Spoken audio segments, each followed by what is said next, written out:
Hey guys, welcome back to my channel. This is Rida Fatima. और जो book मैं use कर रही हूँ वो इंटरमीडिएट पार्ट 1 की है, रक्षंदा शहनाज की है।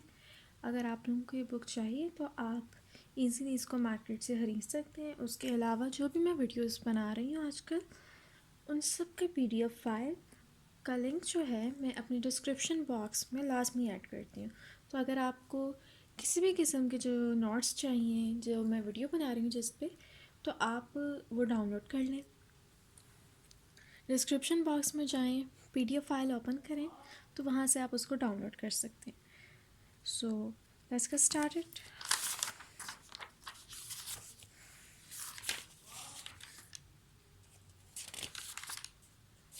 सो आज का टॉपिक है एजुकेशनल साइकोलॉजी। सो आपको पता है साइकोलॉजी क्या है? Study of behaviour and mental processes. तो एजुकेशनल साइकोलॉजी क्या होगी? Study of behaviour and mental processes psychology. जब आप उसको लिंक कर देंगे एजुकेशन से तो वो क्या हो जाएगी? Educational psychology. अब यहाँ से पढ़ते हैं। अकॉर्डिंग टू स्किनर के मुताबिक educational psychology covers the entire range of behaviour and personality as related to education. Skinner जो है एक साइकोलॉजिस्ट है, उसके मुताबिक एजुकेशनल साइकोलॉजी जो है वो एंटायर रेंज ऑफ बिहेवियर और पर्सनैलिटी जो है उसको कवर करती है, लेकिन किससे रिलेट करके? एजुकेशन से।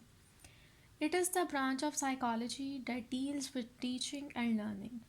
ये बेसिकली जो है डील्स करती है, ये जो ब्रांच है साइकोलॉजी की, टीचिंग और लर्निंग से। The branch of knowledge that through the application of method based on psychological principle brings about a disciplined change in the behavior of student is called educational psychology. Branch of knowledge application of method के ज़रिए based on psychological principles. Branch of knowledge है जो कि कौन सी application use करी है? Method की, जो कि किस पे बेस्ड है? साइकोलॉजिकल प्रिंसिपल्स पे। जो क्या करती है? ब्रिंग्स लाती है, यानी कि brings about a discipline change. Branch of knowledge है जो कि एप्लीकेशन यूज़ करी है मेथड की, जो कि बेस्ड साइकोलॉजिकल प्रिंसिपल्स पे, जो कि क्या उसका रिज़ल्ट है, क्या लेकर आ रही है? Brings about a discipline change. किस चीज़ में डिसिप्लिन चेंज लेकर आ रही है? बिहेवियर ऑफ स्टूडेंट्स में। इसको कहते हैं educational psychology. Educational psychology is very vast in its scope and also includes developmental psychology. वो कह रहे हैं कि इसका जो स्कोप है बहुत ज़्यादा वास्ट है और डेवलपमेंटल साइकोलॉजी जो है वो भी इसी के अंदर इंक्लूड है। Social psychology and psychometry, okay. Developmental psychology, social psychology और साइकोमेट्री भी इसके अंदर इंक्लूड है। सबसे पहले उन्होंने बताया कि स्किनर के मुताबिक इसकी क्या डेफिनेशन है, फिर उन्होंने बताया कि एजुकेशनल साइकोलॉजी है क्या। इसके अंदर उन्होंने बताया कि जी एप्लीकेशन ऑफ मेथड जो कि बेस है साइकोलॉजिकल प्रिंसिपल्स पे, उनको यूज़ किया जाता है, जो कि डिसिप्लिन चेंज लेकर आते हैं स्टूडेंट्स के अंदर, स्टूडेंट्स के बिहेवियर के अंदर। इसको एजुकेशनल साइकोलॉजी कह रहे हैं। फिर आगे वो बता रहे हैं कि इसका स्कोप बहुत ज़्यादा है। Developmental psychology, psychometry and social psychology जो है वो इसके स्कोप में इंक्लूड है। फिर है role of educational psychology. Role of educational psychologist is centred around three factors: objectives, criteria and content, third one is method। तीन रोल्स बताए उन्होंने: objective, second is criteria and content, third one is methods. So ये जो है ना role of educational psychology, ये short question में आता है, what is the role of educational psychologist. तो आपने तीन नाम लिखने, डिपेंड करता है कि आपको कितने मार्क्स का है। अगर 2 मार्क्स का है तो फिर नाम काफ़ी है, और अगर थोड़ा सा लंबा है तो यानी कि आप सपोज़ कर लें 4 या 5 मार्क्स का अगर उन्होंने आपको दिया है, तो फिर आप थोड़ा बहुत इन सबको बयान भी करेंगे। और बोर्ड के पॉइंट ऑफ व्यू से ये जो टॉपिक है ये इम्पॉर्टेंट है। आगे है objectives. In education objective should be determined first of all. Education में वो कह रहे हैं सबसे पहले ऑब्जेक्टिव जो है, जो मेन गोल है, उसका डिटर्मिन होना बहुत ज़्यादा ज़रूरी है। Educationalists identify general and particular goals to transfer the thoughts, beliefs, values, and custom of ancestors to the next generation is known as general objective. सबसे पहले उन्होंने कहा एजुकेशन में ऑब्जेक्टिव्स का होना, ऑब्जेक्टिव्स का डिटर्मिन होना बहुत ज़्यादा ज़रूरी है। तो जो एजुकेशनलिस्ट हैं वो आइडेंटिफाई करते हैं जनरल और पर्टिकुलर गोल्स को क्या करने के लिए, ट्रांसफ़र करने के लिए thoughts, beliefs, values and customs जो कि उनके एंसेस्टर्स के हैं, किस में ट्रांसफ़र करने के लिए, टू द नेक्स्ट जनरेशन, और इसको हम कहते हैं general objective. General objective relate to values of the whole society. General objective जो है वो रिलेट करता है होल सोसाइटी से। The curriculum in education also determines objective. That is what changes the individual will undergo after having gone through the syllabus, which of his talents will register improvement, etc. These objectives are called specific objectives. Like fine arts will foster artistic ability of the student after acquiring degree in computer science. One can be a hardware or software expert. Curriculum in education जो है वो भी determine करता है objectives को, यानी कि ये कौन से चेंजेस आएंगे इंडिविजुअल में when he will undergo after having gone through the syllabus. यानी कि जब आप एक सिलेबस पढ़ लेते हैं तो आपके अंदर कौन कौन से चेंजेस आएंगे। Which of his talent will register improvement, और कौन से उसके ऐसे टैलेंट्स हैं जिसके अंदर इम्प्रूवमेंट आएगी, एक्सेट्रा एक्सेट्रा। ये क्या है, डिटर्मिन करना है ऑब्जेक्टिव्स को। तो ये एजुकेशन में किया जाता है कि इस सिलेबस से स्टूडेंट्स पे क्या असर पड़ेगा, ये सिलेबस जो है इस क्लास के लिए ठीक है कि नहीं। तो ये जो है इस तरह की जो बातें ये आती हैं ऑब्जेक्टिव्स को डिटर्मिन करने में। These objectives are called specific objectives. Fine arts will foster artistic ability of the student. अच्छा जी, अब उन्होंने पहले बताया कि ये ऑब्जेक्टिव्स हैं, आगे वो बता रहे हैं कि स्पेसिफिक ऑब्जेक्टिव्स क्या होता है। दूसरा फाइन आर्ट्स उन्होंने एक सब्जेक्ट लिया है तो उसकी वो बता रहे हैं आगे कि फाइन आर्ट्स जो है वो क्या करता है, आर्टिस्टिक एबिलिटी जो है स्टूडेंट्स की उसको मज़ीद बढ़ाता है, मज़ीद हारमनी की तरफ लेकर आता है।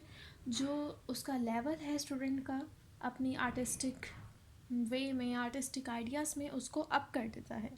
After acquiring degree in computer science, और अगर आप डिग्री ले रहे हैं कंप्यूटर साइंस में तो आपको जो सिलेबस दिया गया है उसको पढ़ने के बाद आपका उस फील्ड में क्या लेवल हो जाएगा, ये होता है स्पेसिफिक ऑब्जेक्टिव डिटर्मिन करना।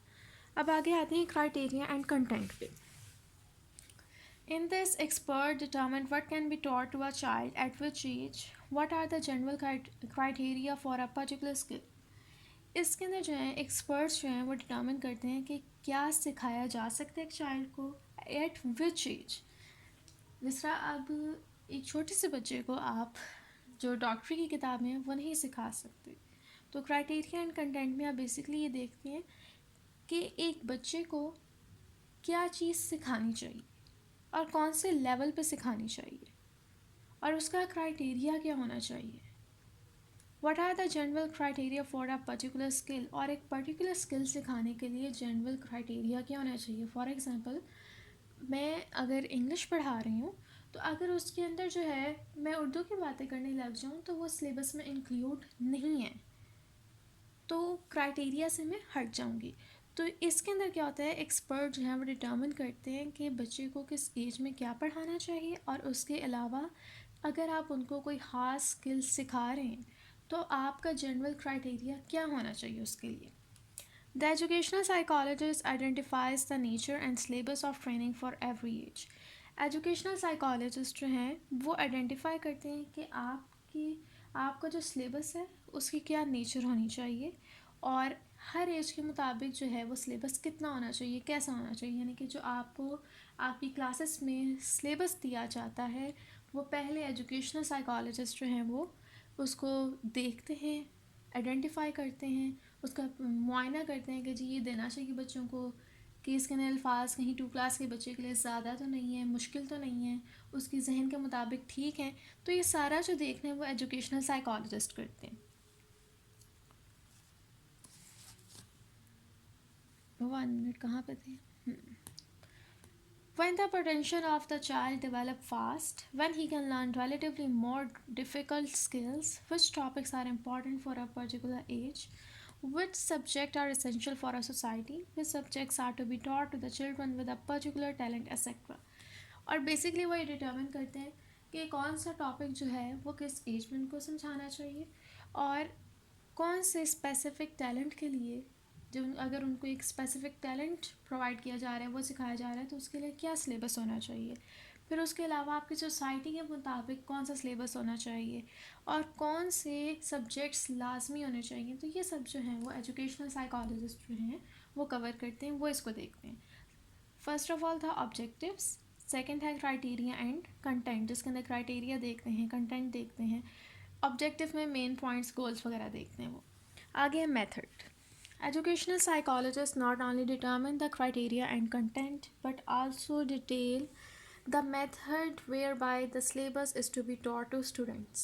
एजुकेशनल साइकोलॉजिस्ट जो हैं वो सिर्फ ये डिटर्मिन नहीं करते कि क्राइटेरिया और कंटेंट क्या होगा, बल्कि वो इस डिटेल में भी जाते हैं कि मेथड जो है whereby that syllabus is to be taught to student, कि ये जो सिलेबस है वो स्टूडेंट्स को सिखाना भी चाहिए। The method of examination, the assessment of question papers, semester and annual system. Method में आ जाता है कि एग्जामिनेशन किस तरह होनी चाहिए, क्वेश्चन पेपर जो है उसकी असेसमेंट किस तरह होनी चाहिए, सेमेस्टर कब होना चाहिए, 3 माह बाद, 4 माह बाद, ये सब जो है वो कौन डिटर्मिन कर रहा है, एजुकेशनल साइकोलॉजिस्ट। तो ये आ जाता है उनके मेथड में। फर्स्ट ऑफ ऑल ऑब्जेक्टिव था, यानी कि मेन गोल्स और पॉइंट वगैरह देखते हैं। फिर उसके बाद क्राइटेरियन कंटेंट में आ जाते हैं, वो सारा कंटेंट वगैरह देखते हैं कि जी क्या क्या सिलेबस होना चाहिए। मेथड में आ जाते हैं वो बिल्कुल डिटेल में अब जाके कि सेमेस्टर कब ख़त्म होना चाहिए, अब एनुअल एग्ज़ाम्स कब होने चाहिए। तो ये सारा जो है वो मेथड में आता है और वो इसको भी देखते हैं। All these issues are decided in accordance with the syllabus, और ये तमाम इश्यूज़ जो हैं वो सिलेबस की अकॉर्डेंस के मुताबिक किए जाते हैं। जो आपका सिलेबस होगा उसके अकॉर्डिंगली इन इश्यूज़ को देखा जाएगा। यहाँ से मैं दोबारा बता दूँ, इम्पॉर्टेंट टॉपिक है। एजुकेशनल साइकोलॉजिस्ट की डेफिनेशन बताई है उन्होंने। स्किनर के मुताबिक आप इसको अलहदा हाईलाइट करके लिखें और इधर जो है ना आप लिख सकते हैं स्टेटमेंट और फिर लिखें अकॉर्डिंग टू स्किनर और फिर उसको जो है ना सेंटर में करके लिखें और इन्वर्टेड कॉमास में लिखें। फिर उसके बाद जो है आप डेफिनेशन की बेशक हेडिंग दे दें और यहाँ से एजुकेशनल साइकोलॉजी डिफ़ाइन कर दें। फिर उसके बाद आ जाए रोल ऑफ़ एजुकेशनल साइकोलॉजी, इसकी सब हेडिंग दें और यहाँ पे टॉपिक्स जो वो डिफ़ाइन करें और बुलेट्स में डिफ़ाइन कीजिएगा। फिर उसके बाद जो आप इधर आ जाएँ और इसको डिफ़ाइन करें। ज़रूरी नहीं है कि जैसा यहाँ पे लिखा हुआ है बिल्कुल वैसा लिखें, आप नेट से जो है इसकी मुख्तलिफ़ चीज़ें मुख्तलिफ मटीरियल निकाल लें और रेफरेंस वगैरह डाल के अच्छा सा बना के लिख लें या अपने अल्फाज में लिख लें, वो भी चलेगा। फिर क्राइटेरियन कंटेंट में भी इसी तरह इसको डिफ़ाइन करें, मेथड में भी डिफ़ाइन करें। और अगर आपके पास ज़्यादा अच्छा मटीरियल है, बुक्स वगैरह हैं जिसके अंदर ज़्यादा अच्छा बयान किया गया, तो वेल एंड गुड। अपने जो काम है एक तो उसकी प्रेजेंटेशन का ख्याल रखें, दूसरा राइटिंग इस तरह की रखें कि जी जो बंदा पढ़ रहा है ना उसको समझ आ जाए। ज़्यादा खूबसूरत और फूल बड़े वगैरह की ज़रूरत नहीं है, टाइम नहीं इतना होता। बस महज इतनी रखें कि अगले बंदे को जो आपने लिखा है वो समझ आ जाए, इसीलिए उसको देखना ना पड़े कि ए है टी है क्या है। और अगर आप लोगों को एक कोई ना इस पे वीडियो चाहिए कि किस तरह पेपर को अटेम्प्ट करना है तो वो मैं बना दूँगी, मुझे कमेंट सेक्शन में बता दीजिएगा, वरना साथ साथ मैं इस तरह बताती रहूँगी आपको। ओके जी, आगे आ जाइए। The teaching method holds great importance. The way the children, particularly those studying at nursery level, are taught is different from the technique devised for teaching method of middle and matric level.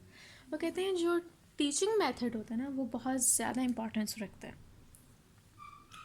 उसकी example उन्होंने एक ये दिया है कि जो nursery level का student होता है उसको टीचर्स जो हैं एक मुख्तलिफ़ अंदाज में हैंडल करते हैं, और जो मिडिल क्लास के यानी कि मिडिल और मैट्रिक लेवल के आप ले लो उनको बहुत ही अलग अंदाज में हैंडल किया जाता है। वे ऑफ टीचिंग जो है वो मुख्तलिफ होता है, उनको लेक्चर वगैरह दिया जाता है, जबकि जो नर्सरी क्लास के हैं उनको बहुत पोलाइटली हम्बली जो है ना सारी चीज़ें सिखाई जाती हैं। तो वे ऑफ टीचिंग जो है वो बहुत ज़्यादा इम्पॉर्टेंस रखता है। Similarly, a different methodology is adopted in colleges and universities. In other words, with the change in age, syllabus and level, the teaching method is also modified. अब वो कहते हैं कि यहाँ से आपको ये बात पता चलिए कि जिस तरह आपकी एज और आपका सिलेबस चेंज होता है ना, उसी तरह टीचिंग मेथड जो है उसको भी मॉडिफाई किया जाता है। आपको उसी तरीके से नहीं पढ़ाया जाता जो आपको नर्सरी लेवल पे पढ़ाया जा रहा है, बल्कि उसको मॉडिफाई किया जाता है। In teaching methodology, all types of students, slow, dull, intelligent, gifted, are taken care of.